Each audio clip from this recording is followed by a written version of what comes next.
কওকচোন বোলে আপুনি যাওকচোন আগতে তাৰপিছত কম ন মই যেনে তেনে যাবলৈ গ'লো তালে পোষ্ট অফিচলৈ যোৱাৰ পিছত মানে পোষ্টেলৰ সেইবিলাকে তেনেকৈ দেখুৱাই দিছে এইটো আপোনালে এটা বস্তু এটা আহিছে কাৰ্ড এখন আহিছে তাৰপিছত ফালি চালো ইউনিক ডিসেবিলিটি কাৰ্ডখন তাৰপিছত মই লগে লগে আকৌ তেখেতলৈ ফোন কৰিলো বোলে এইটো কি বোলে এইটো দাদাই আপোনাক গোটেই সেট মানে আপুনি গোটেই জীৱন ভৰ যাতে কষ্ট নাপায় হেতু কাৰণে আপোনাক এখন কাৰ্ড হেই কৰি দিছে এখন PWD কাৰ্ড আৰু এখন হলে আপোনাৰ মানে গোটেই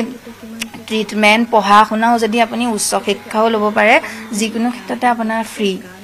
আৰু চৰকাৰীও যথেষ্ট স্কিম পোৱা যাব এনেকে গোটেইখিনি মানে বুজাই দিছে কিন্তু তথাপিও মানে মোৰ এবাৰ জুবিনদাৰ মুখৰ পৰা আৰু জুবিনদাক মানে সকলোতকৈ ডাঙৰ কথা মই এইখনৰ কাৰণে কৃতজ্ঞতা দিবলৈ মানে সুবিধাটোই নাপালো মানে কৃতজ্ঞতা দিবলৈ মোৰ আসলতে মই দাদা মানে ভৰিছো বলে খাৰা কৰিব লাগিছিল আপুনি জুবিনদাক আপুনি ইয়াৰ পিছত এখন কাৰ্ডখন ৰূপকদাৰ ওচৰলৈ গৈছিল নগাঁও বিধায়ক তেওঁ ওচৰত তেওঁ ফোনৰ পৰা জুবিনদাক ফোন কৰিছিলে কিন্তু জুবিনদা আপোনাৰ লগত কি কথা পাতিছিল তেতিয়া সেই কথা পাতিছিলে সেইখিনি কথা কৈছিলে কি বা সেইখিনি কৈছিলে যে মই বলো দাদা এতিয়া মই এখন একো বুজি পোৱা নাই আপুনি মানে মই কব আপুনি নিজ মুখে কওকচোন মই বুজি পোৱা নাই তেতিয়া দাদাই ক'লে তই এটা কাম কৰিবি মই এতিয়া অকমান ভাগৰুৱাও হৈ আছো নেৰি ডিস্টাৰ্ব হৈ আছে মোৰ আছে মুম্বাইত প্ৰগ্ৰাম আছে ডক্টৰ ভূপেন হাজৰিকাৰ এনেকৈ হেৰি সেয়া প্ৰগ্ৰাম আছে সেয়া প্ৰগ্ৰাম হোৱাৰ পিছতে মই ছিংগাপুৰত প্ৰগ্ৰাম আছে নৰ্থ ইষ্ট ফেষ্টিভেলৰ সেই প্ৰগ্ৰামটো কৰি অহাৰ পিছত মই 23 মানত পাই যামহি হেৰিতে গুৱাহাটী অসম পাই যামহি তাৰপিছত তই তেতিয়া 27 মানত পূজাৰ মাজৰ সময়খিনিত আহিবি 27ত আহিবি তই আহিলে সেইটো সময়ত মই পূজাত অসম এৰি পালে মই ক'তো নাযাওঁ মোৰ পূজা বিহু মই এইবিলাকত চবতে অসমতে থাকো মানুহৰ লগত গতিকে তই সেইটো সময়ত আহিবি আহিলে তই মোক পাবি ধুনীয়াকে এনেকে কৈছে আৰু তাৰপিছত বোলে হেয়া মানে 27 কৈছিলে যে আপোনাক মন্ত্ৰী বিধায়কবিলাকে চাকৰি কৰি দিব লাগে আপোনাক হয় হয় মানে কি দাদাই কি কয় যিকোনো কথা যে স্পষ্টবাদী ন ক্লিয়াৰ কাট কয় তাৰপিছত কথা হৈছে বোলে জুবিন তুমি এনেকে কৈছা এৰি এইটোতো আৰু এতিয়া এক্সামটো হৈ গ'ল আৰু এতিয়া আকৌ নতুনকে এক্সাম হোৱাৰ পিছতহে পোৱা যাব তেতিয়া মানে দাদাই মানে এনেকে কৈছে আৰু ই তোমালোক আৰু এনেকে মন্ত্ৰী বিধায়ক হৈ MLA হৈ এনেকে বহি থাকিলে কিবা লাভ আছে নি কাৰবাক যদি তুমি দুখীয়াক সহায় নকৰা একো কামত যদি নিয়োগ নকৰা তোমালোক কিহৰ MLA এনেকে কৈছে আৰু তাৰপিছত সেইখিনি মোক কৈ পেলাই সেইখিনি থৈছে আৰু দাদাই আপোনাৰ মই দেখুৱাইছো মই তেওঁৰ স্বামী আছে পংকজ কুটকী মই পংকজ দা এগৰাকী ভাল বাদ্যযন্ত্ৰী আমি সৰুৰ পৰা চিনি পাওঁ পংকজ দা জুবিনদাৰ যি মহানুভৱতা যাৰ কাৰণে আপোনালোকে যিখন কাৰ্ড যিখন পালে সেই কাৰ্ডখনে যথেষ্ট আপোনালোকৰ বাবে সুবিধা আনিব আৰু এইখন কাৰ্ড যদি আগতে থকা হলে হয়তো এডিআৰিটো চাগে এতিয়া আপোনালোকে চাকৰি নিযুক্তি পোৱা গ'লহেঁতেন হয় কাৰণ এই মোৰ মিছেছৰ যিটো এক্সিডেণ্ট ডাঙৰ এক্সিডেণ্ট হৈছিল আৰু তাৰপিছত ভুল চিকিৎসা হোৱাৰ কাৰণে মানে গোটেই ভৰি পচি গৈছিল সোঁভৰিটো পিছত এই 2023ত এটা অপাৰেশ্যন কৰা হল কমপ্লিট আৰ্টিফিচিয়েল হে লগা হল এটা কথা হল জুবিনদাক তেখেত এনে চাবৰ কাৰণে বহুত দিনৰ পৰা আগ্ৰহ কৰি আছিল আৰু জুবিনদাৰ যেহেতু যিজন মানে শব্দযন্ত্ৰী দিগন্ত শৰ্মা সাউণ্ডক্ৰাফ্ট ষ্টুডিঅ'ৰ মালিক তেখেতক পাপুদা বুলি কয় মোৰ মিছেছৰ ঘৰৰ লগতে জুবিনদা যেতিয়া মানে মই জানামতে অনামিকা গানটো উলিয়াইছিল তেতিয়া ৰেঞ্জাৰ চাইকেল লৈ পেলাই তাত মাৰ্কেটিং কৰিছিল গতিকে এই পাপুদাক মানে গুৱাহাটীত যাওঁতে মাজতে গৰম বন্ধত যাওঁতে তেওঁ পালে মন্দিৰতে বোলে পাপুদা মোক লগ কৰাই দিয়াচোন তাৰপিছতে বোলে কাইলৈ মোৰ ষ্টুডিঅ'ত যাবি মই লোকেশ্যনটো দি দিম মই ফোন কৰি দিম তো সেই মতে গ'ল তাৰপিছতে যিখিনি ক'লে মোৰ নিজৰ খুব ভাল লাগিল আৰু মানে কি এই কাৰ্ডখন যে কৰিলে সেইটোৱে বৰ আচৰিত কথা মানে ইমান এজন বহল হৃদয়ৰ মানুহ তেওঁ তেতিয়া মিছেছে কোৱা মতে বোলে আগতে আহিব লাগিছিল তই আমি ধৰক নাজানো জুবিন গাৰ্গৰ মানে অনুৰাগী হিচাপে তেখেত গৈছিল মোৰ ল'ৰা ছোৱালী দুইটা গৈছে বাৰু সিহঁতো ভাগ্যৱান কথাটো হল এই কাৰ্ডখন দিলে তাৰপাছতে তাৰপিছত বোলে ৰূপক দাৰ ওচৰত চিকিউৰিটি গাৰ্ডজনে ক'লে নন্দেশ্বৰ বৰাই বোলে ৰূপক দাৰ ওচৰত যাওক ৰূপক শৰ্মাৰ লগত যাওঁতে ময়ো আছো তাৰ ৰূপক দাক মানে ৰূপক দাই চিধা ফোনটো লগাই দিছে তাৰপিছতে বোলে কৈছে আৰু ৰূপক দাই এনেকে কৈছে জুবিনে যে তাইক কিবা এটা ব্যৱস্থা কৰি দিয়া বোলে এতিয়াতো এডিআৰিত দিব পৰা নাযাব দেৰি হৈ গ'ল গতিকে তাৰ পাছত কিবা এটা সৰু সুৰা ইয়াত লোকেল কিবা আহিলে দিম আৰু তেতিয়া কৈছে যে তোমালোকে MLA মন্ত্ৰী হৈ পেলাই কি লাভ যদি মানে সহায় কৰিব নোৱাৰা দুখীয়া হেৰিক মানে যিখিনি প্ৰয়োজন সেইখিনি কৰিব লাগে তো ইমান এজন ডাঙৰ হৃদয়ৰ মানুহ ভাবিব নোৱাৰি তাৰমানে তাৰ পাছতে তেওঁ ক'লে যে মানে যিহেতু মোৰ মুম্বাইত প্ৰগ্ৰেম আছে বা ছিংগাপুৰতো আছে তাৰ পাছত আহিবি মই শেহতীয়াভাৱে লগ পাইছা শেহতীয়া এইটো মানে মিছেছে মানে যিজনী মানুহ সেই এদিন মানে পুৰা কিবা মানে সেইখিনিতে আমাৰ ঘৰৰ অৱস্থা বেয়া মিছেছে খোৱা কৰা নাই কানি তেনেকুৱা মানে খুব মানে যিটো মহানুভৱতা মানে ভাবিব নোৱাৰি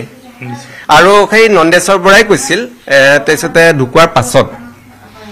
বোলে বাইদেউ খবৰটো শুনিছে ন বোলে হয় পাইছো এতিয়া কৈছে ইমান মহান ব্যক্তি বোলে আপোনাৰ কাৰণে এখন চেক এখন লিখি থৈছিল দাদাই তেতিয়া কৈছে দেই এই মানে গোটেই ঘটনা আজি যে হেৰি হৈছিল বোলে এখন ৭০,০০০ টকা এখন চেক লিখি থৈছিল আপোনাক ছাৰপ্ৰাইজ হিচাপে কাৰণ দাদাই চবকে সহায় কৰে আপোনাৰ ইমান ডাঙৰ হেৰি এটা মানে এই চিকিৎসাটো কৰোঁতে আমাৰ মাটি বন্ধকত থৈ পেলাই চিকিৎসা কৰিব লগা হৈছিল ক'ব নাপায় যদি কৈছোঁ আৰু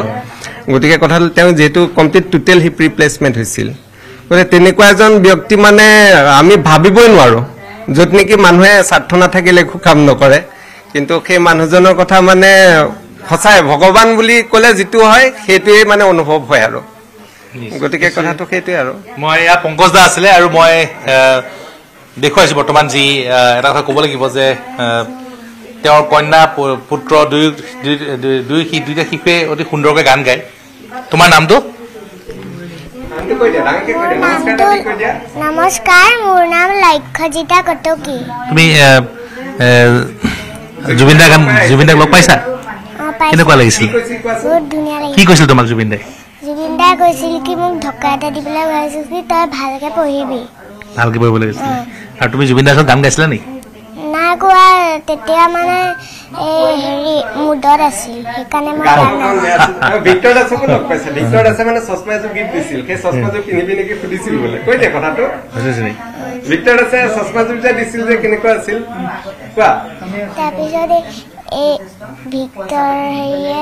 চশমা এযোৰ দিছিল মই পিন্ধিম বুলি ভাবিছিলোঁ কিন্তু তাত এই গজাল চজাল লাগি আছে মোৰ ভয় লাগিছিল পিন্ধিব তুমি জুবিনদাৰ গান গাব জানা কিবা জানো গোৱাচোন ৰাতিপুৱা গাবলৈ জানো ৰাতিপুৱা শুই উঠি যাবৰে যে হয় স্কুললৈ গধুৰ পঢ়া বুজা কঢ়িয়াওঁতে যায় দিন দূৰলৈ স্কুলৰ শেষত টিউচন কৰি ঘূৰি আহি একো নেপাবি বিচাৰি হোমৱৰ্ক কৰি ভাগৰি বিচনাত শুৱাগৈ ৰং সামৰি আমি যেন যন্ত্ৰ একোটা যন্ত্ৰ আমি যেন যন্ত্ৰ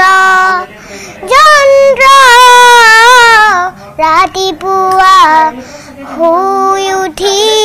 বাগানত মৰ্ণিং ৱাক হাতত কফি এচি গাড়ী বিজনেছ কৰি দুটামান চহী মাৰি ঘৰ চকী গোটেই গানটো জানে অতি সুন্দৰ এইগৰাকী শিশু আৰু এয়াই আছিলে জুবিন দা যাৰ বাবে আজি মৃত্যুৰ প্ৰায় 15টা দিন 16টা দিন পাৰ হৈ যোৱাৰ পিছতো জুবিন দাৰ মৃত্যুক কোনেও মানি ল'ব পৰা নাই জুবিন দাৰ মৃত্যুৰ যি দুখ তাক কোনেও পাহৰিব পৰা নাই আজিও সকলোৰে মন ব্যথিত এইদৰে অসমৰ বহু লোকক জুবিন দাই বিনা স্বাৰ্থত সহায় কৰিছিলে নিজৰ পৰিয়ালৰ দৰে ভাবিছিলে সেইবাবে আজি যেন অসমৰ প্ৰতি ঘৰ মানুহৰে ঘৰৰ কোনো যেন আত্মীয়ৰ বিয়োগ ঘটিছে তেনে পৰিৱেশ অসমত বিৰাজ কৰিছে আৰু এই শোকে যি অসমবাসীক দহিছে তাৰ কাৰণ হৈছে জুবিন দাৰ মহানুভৱতা জুবিন দাৰ কেৱল মাত্ৰ এগৰাকী শিল্পী নাছিলে তেওঁ এগৰাকী মহান মনৰ ব্যক্তি আছিলে সেই কথা বতৰাবিলাক এতিয়া যি বিভিন্ন লোকে যি বিভিন্নজনক যি সহায় কৰিছিলে সেই কথা বতৰাবিলাকে পুনৰ জুবিন দাৰ স্মৃতিক জুবিন দাৰ যি কৰি যোৱা কামবিলাকক সজীৱ কৰি তুলিছে।